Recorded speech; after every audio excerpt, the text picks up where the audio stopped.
Kenny, you did so many interviews in your lifetime, being a pianist, being a musician, being a part of a world musical scene. How you treat journalists, you know, like somebody's coming in front of you asking you questions, you know. You have to do interviews, you know. Well, I mean... You're doing this, you know, record company says, Kenny, you have to be, you know, on 2nd Avenue and 4th Street in a club or, you know, restaurant, you know, you're going to have Olaf from Norway asking you certain questions, you know, so how you relate to these things? Well, it depends on the interviewer, you know, like you. No, you know, I'm doing my job, you know, you're gonna play in a few minutes, you know, so. I've, you know, been involved in some interviews where they ask you really very mundane questions, like where are you going next? Things like that. And then I've been with interviewers who've asked very intelligent questions. And, you know, those interviews tend to go very fast, and they're very enjoyable. So, again, it depends on the interviewer. But not knowing the interviewer, you know, somebody just sending you there, I said, well, I mean, I look at it as... do because, you know, well, I just look me doing interviews my whole life, you know, I treat this like duet, like you and Charlie, you know, well, it's very special for me. It's part of what you have to do as a performing artist. I think it's necessary. I don't always like to do it, you know. I mean, I've had situations where my manager has called me, for instance, and said, well, somebody's going to call you from Germany at 10 o'clock in the morning to do an interview, and they don't call. I get very upset. Okay, these things happen. Because I have to stay home in order to do that, you know, and then they don't call, and I wait for an hour, and so that makes me upset. But other than that, you know, I don't mind doing interviews. I really don't. Communication, you know, besides the communication that you're doing, playing a piano with all kinds of musicians on this planet, do you treat this as an exchange of an ideas and so on? Yeah, you know, that I do. I do treat it as an exchange. You know, it's a chance to talk about what I do, to talk about what I'm about, and to talk about what I want to do, and hopefully communicate that to the interviewer, and hopefully the interviewer will communicate that to his listeners or to his readers, his or her readers. You know, so it's really about communication. And I look at it as a very necessary thing. You know, again, I don't always like to do it, but it's necessary. Do you follow these things like in Downbeat and so on, like Kenny Barron, you know, first page, you know, color photo, and then 2 pages of interview? I've never had a color photo in Down.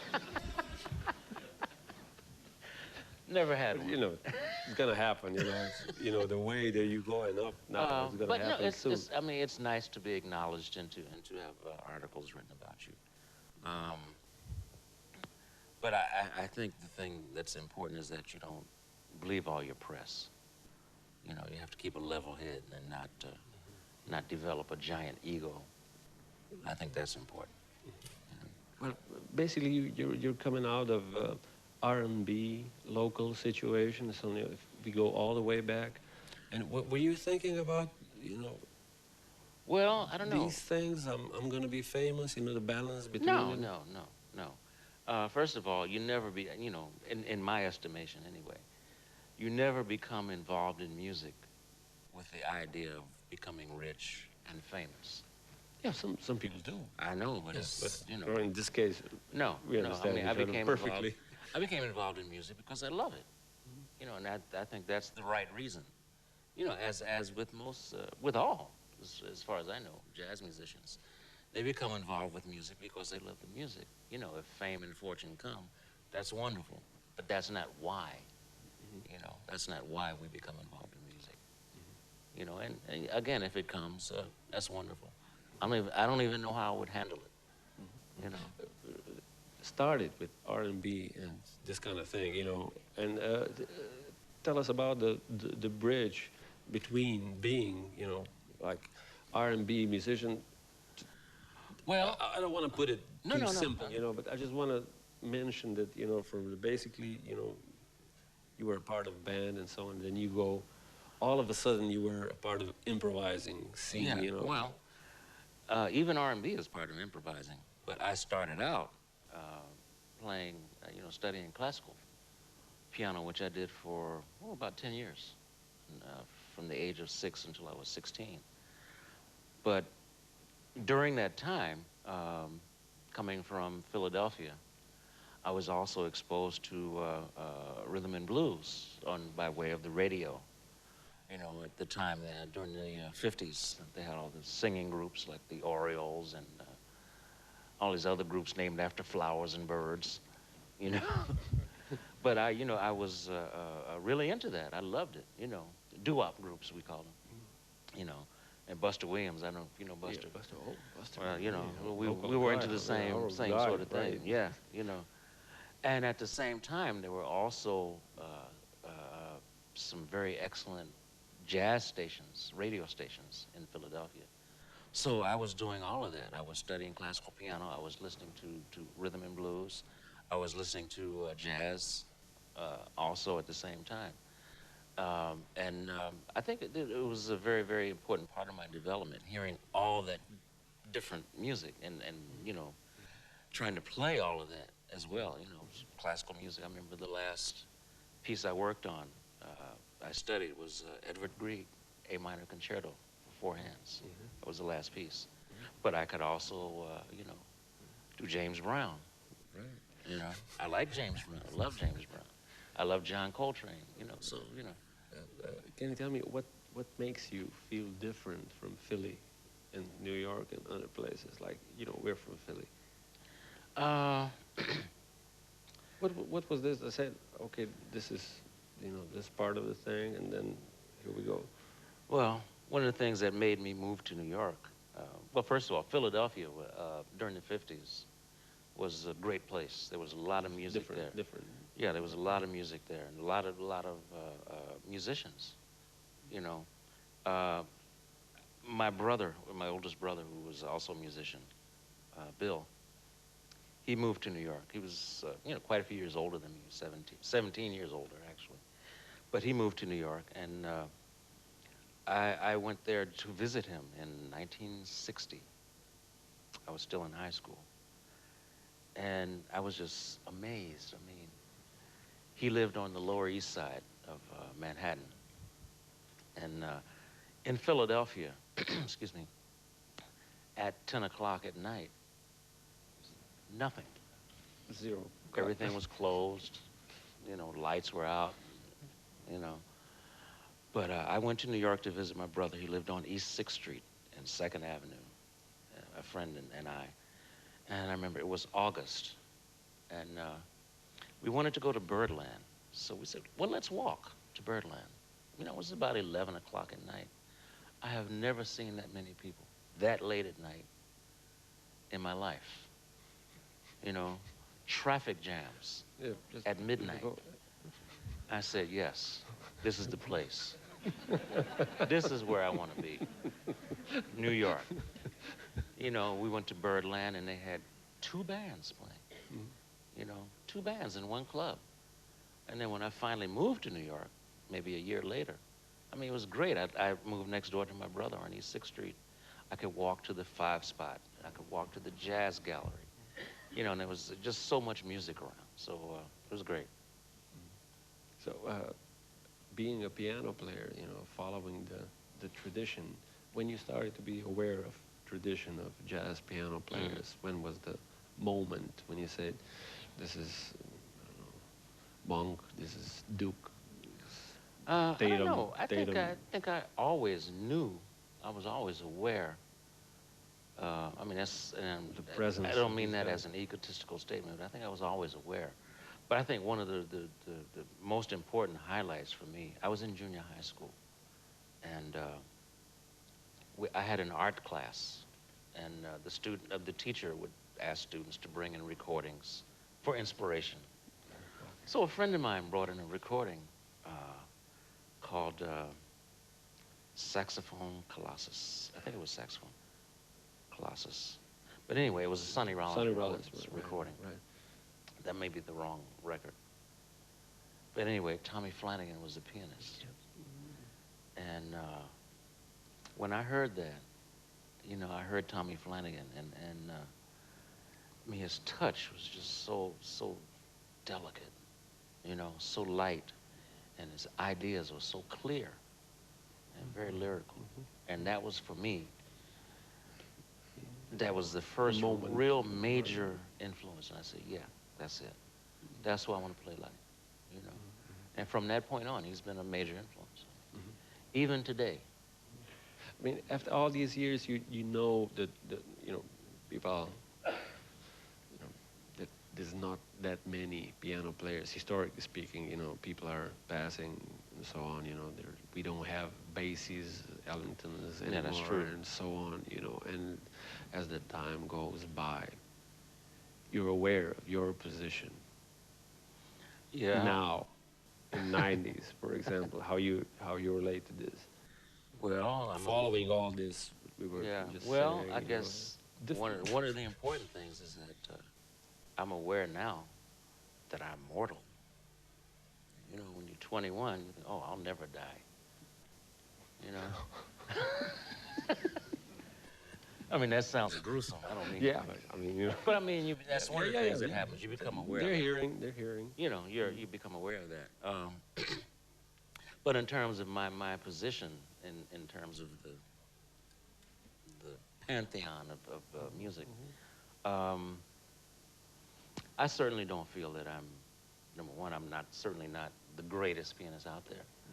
But I think I have a story to tell, you know, and I'm very fortunate in that I've been able to play with great people, and I've been able to learn and still learning, you know. So I feel very comfortable about my life right now. You know, I'll be 55 next month, and I feel, again, I feel very comfortable, you know, about where I am. You know, I'm not a millionaire. I'm barely a thousandaire. But I'm very comfortable, you know. You concentrating on notes, you know, you play more notes because of this? No, you know, because no. You just... No, not necessarily. I mean, one of the things that has happened as I've gotten older is that I've learned to really just enjoy playing. I have fun. You know, I enjoy it. You know, when I was younger, I really took myself, I think, too seriously. You know, if I made a mistake, I would beat myself up, you know. Now, if I make a mistake, I don't care. You know, it's okay. You know, I love what I do. I have fun. I'm enjoying life. I don't want to put it as a standard question, but the way you hear young piano players, you know. Well, the ones that I hear, they're really very good, you know. I guess if there's any criticism, and it's not really a criticism, is that, you know, because of their age, you know, I mean, and which is very natural, they're overly concerned with technique right now, you know. But as they get older, right. Yeah, as they get older, you know, they relax. Yeah, they'll relax a little more, and they'll find out that they don't have to play so much. You know, when you're young, you want to play everything you know at every moment. You know, which is, again, that's very normal. But as they get older, as someone said, we were talking about Ben Riley. You know Ben Riley. Oh, Ben, you know. We were talking about a certain young musician who was, you know, whose name is not important, but you know, he was very technically proficient. But sometimes he sounded a little cold, you know, he's playing, you know, no emotion. So Ben said, well, he just hasn't had his heart broken yet. He's right. You know, and that's all. He hasn't had his heart broken yet. Right. That only happens with age, as you get older and experience, you know, so it'll happen for all those young players. I have to mention one name, especially before we finish this conversation. It's Thelonious Monk. I'm emotionally, you know, with Thelonious, and then a step of 80s that has to do with Monk, Sphere. Oh, yeah. And so on, you know. Tell us about this Monk moment. Well, the group Sphere came about, well, it was Ben Riley, who played with Monk. Yeah, but before that, the way you... Oh, well, I mean, you know, I began listening to Monk, I guess, again, when I was in junior high school, you know, and, you know, his playing was just so unique, and his writing, his composing, his compositions were just so unique.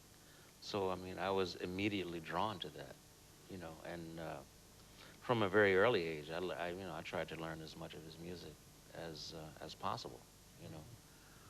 But I was also aware that if it's very difficult to try and play like Monk without it sounding like imitation. Mm-hmm. You can't really, because he's such a stylist. Avoid. Yeah, he's such a stylist and so personal. It's very difficult to try and play like that. Mm-hmm. But there are certain things you can capture, you know. Monk's playing, for instance, and one of the things that a lot of people really miss in his playing, they don't really realize it, but he had a great sense of humor. You know, and that's one element of his playing that a lot of people don't really catch. Yeah, yeah. He had a great sense of humor. But they still have time to discover this. Oh, yeah. Yeah, he'll be around for a long time. Yes. He'll be around for a long time, you know. So the tradition of Monk goes through sphere? Right. We started that band because we wanted to play his music. And it was Buster Williams and Ben Riley, who spent quite a few years with Monk, and Charlie Rouse, who also spent quite a few years with Monk. And I mean, the very first recording we did, we wanted to do all Monk, you know, and as luck, not luck, but as fate would have it, the day we recorded the first album that we did, called 4 in 1, all Monk's music, was the very day that he died. Mm-hmm. You know, so there was a little touch of irony in that. Mm-hmm. You know, but it was a great band. Mm-hmm. And we have since Rouse died, and so the band kind of broke up, obviously. But a lot of people had been asking us in the last couple of years, you know, well, whatever happened to Sphere? Are they ever going to get back together? Mm-hmm. So we thought about it and said, well, why not? Why don't we try it? See what happens. So the question was, who are we going to get to replace Charlie Rouse? You know, and we all agreed. First of all, we wanted somebody who was old like us. Yeah, you know? Old enough. Yeah, old enough like us. You know, so we decided on. We all agreed, Ben and Buster and myself. Well, let's approach Gary Bartz, who didn't play tenor like Charlie. Played alto, plays alto, and he also plays soprano. And Gary was very enthusiastic about it. So we've recorded an album which should be out soon. We did some concerts last summer in Europe. And, we went to Brazil for a week. So it's starting to happen. Kenny, besides all this, you're one of the stars of, piano players. Yeah, I'm sorry, you know, one of the stars of piano. Well, I appreciate jazz. that. Thank you. So the way that you just, I don't know, last 10 years, I don't know what happened, but you're, besides that, you're really successful with your solo projects, with all kinds of quintets, duets with Mino Sinello, duets with Charlie. Right. Whatever you touch, it goes to the people. I have to say that it's very special for me when I play your music on my radio show here in Ljubljana. You know. Thank you. And one of the things that are parallel to what you're doing here, I have here in my pockets. And we're talking about the CD, Night and the City. Charlie Haden and Kenny Barron. So Kenny, thank you for drinking Iridium. Ah, that's right, you were there. Yeah, so you were there. It was a very special atmosphere, I have to say that. Well, when you come back, we'll have another drink. Yeah, okay. Next, in a couple of weeks. In June. Oh, I'll be there. Oh, okay. Okay. So it was a very special atmosphere. Yes. And whenever I'm playing this CD on my radio show, I kept telling them that I was there, you know, and I was a part of the atmosphere. Yes, you were. You know, Central Park is not that far from Iridium, you know, so, and you know, if you get bored, you can take a walk, but I stayed. Well, I hope you didn't get bored. I stayed. All right. And this is on the CD, and we're going to share a part of the CD now, because Charlie is somewhere around here. And I would like to say thank you. Yeah, thank you. Kenny, for Nice to be back here. spending Thank you. time. All right. After your trio thing a couple of years ago, we're going to have a second part of the show tonight. Thank you for all of you being here. Thank you. And All right. we'll do some more. We'll do All some right. more. Thank you. Yes, sir. Okay, okay. You go this side. way. Yeah. All right.